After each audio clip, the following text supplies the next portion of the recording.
আজ বাবা মা গেল অভিদের বাড়ি। আমার জন্য কি নিয়ে এলো আর কি বা নিয়ে গেল এই নিয়েই থাকছে আজকের blog. Hello family, good morning.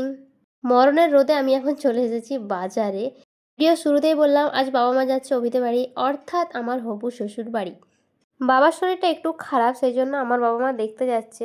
সকালবেলায় বাবা বাজারে এসে ফল মিষ্টি সমস্ত কিছুই নিয়ে চলে গেছে, কিন্তু সেই মুহূর্তে ডাব ছিল না দোকানে। আমাকে আবার আসতে হলো একটু পর করে। এই দোকানদারই বলেছিল যে ডাব আসবে 11টার দিকে, এখন বলছে আসেনি। মানে কোনো কারণে গাড়ি চলে গেছে না কি একটা যেন বললো। যাই হোক, মুডটা আমি অফ করে নিয়ে এবারে অন্য দোকানগুলোর দিকে দেখছি। আমি ভাবছি যদি না পাই বেকার হয়ে যাবে আমার এত রোদে রোদে আসাটা। তারপর বাজারের ভেতর দিয়ে আসলাম। বাবা মা ওখানে গিয়েই দুপুরে ভাত খাবে, আমি আর ভাই যেহেতু বাড়িতে থাকবো, মা তো রান্না বান্না এখন করছে।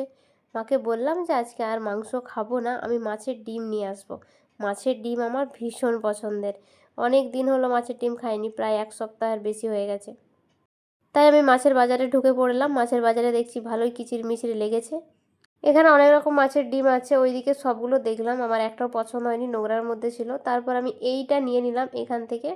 এটাতে 100 মাত্র নিয়েছি, এটা দাম নিল 35 টাকা।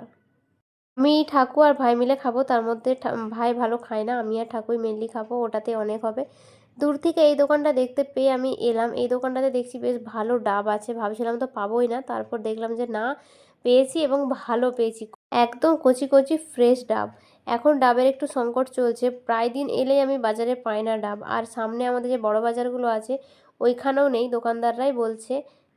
আমাদের ওইদিকে ডাবের দাম কত করে যাচ্ছে আমাকে একটু জানিও তো, আমরা তো বরাবরই খাই। আমাদের এখানে 80-90 টাকা করে বিক্রি হয়।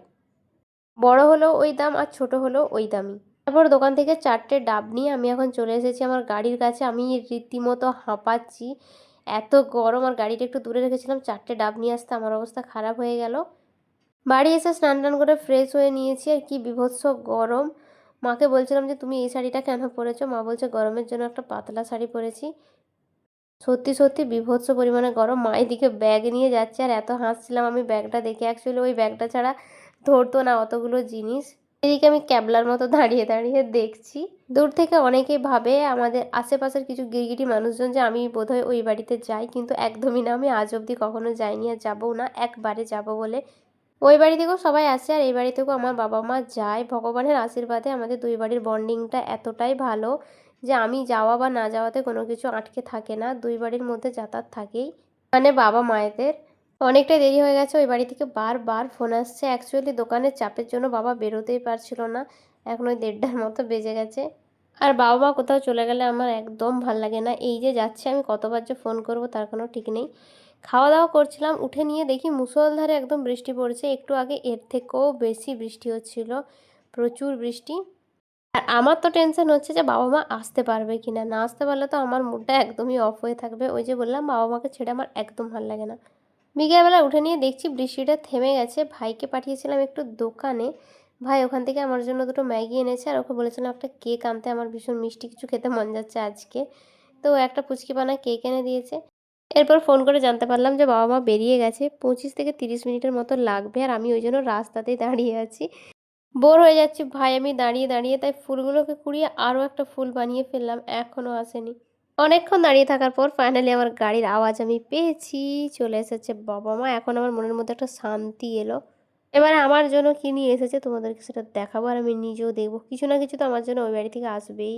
ঠিক যেমনটা বললাম সেই রকমটাই, এর আগেও প্রতিবার আসে, তাই আমি জানি যে কিছু না কিছু আসবেই। আর কি আছে সেটা আমি জানি।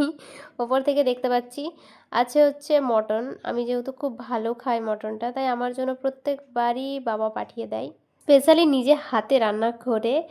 আইটেম তো অনেক কিছু হয়, কিন্তু সব কিছু আমি পাঠাতে একদমই বারণ করি। আগে অনেক কিছু পাঠাতো, আগের ব্লগগুলো যারা দেখেছো তারা জানবে। কন্টেনারটা আমি আর খুললাম না, গাড়া টাড়া দেওয়া আছে, তার মধ্যে একটু হাতে লেগে গেল। যাই হোক, চলো আজকের ভিডিও এখানে রাখি, দেখা হচ্ছে পরের কোনো ব্লগে। আজকের মতো আসি, টাটা।